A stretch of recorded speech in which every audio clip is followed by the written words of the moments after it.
extra time.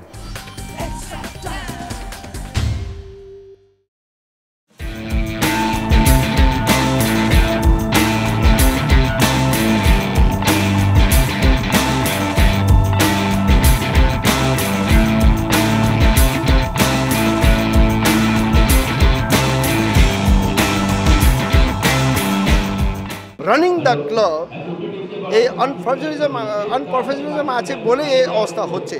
আর আমি যে start করেছিল দুটো ক্লাবে, এবার ইস্ট বেঙ্গল মোহনবাগান দুটোর মধ্যে একটা ক্লাব চ্যাম্পিয়ন হবেই আই লিগ, এটা আমরা সবই বুঝেছিলাম।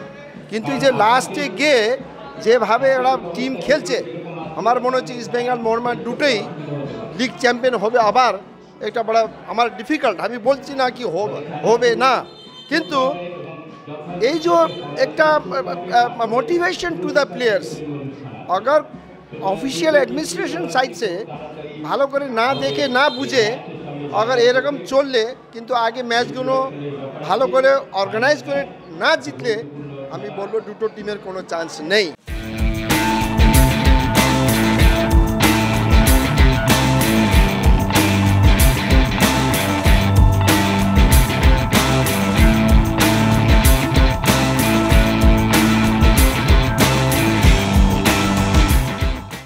ফুটবল খেলা কিছু বলা যায় না। ইস্টবেঙ্গল মোহনবাগান এবং অবশ্যই আইজল আছে, ওদের সব মিলে 4-5টা ম্যাচ বাকি আছে। সেখানে যদি ওরা না ভালো খেলতে পারে তাহলে মুশকিল হবে, কে হবে কেউ বলতে পারে না।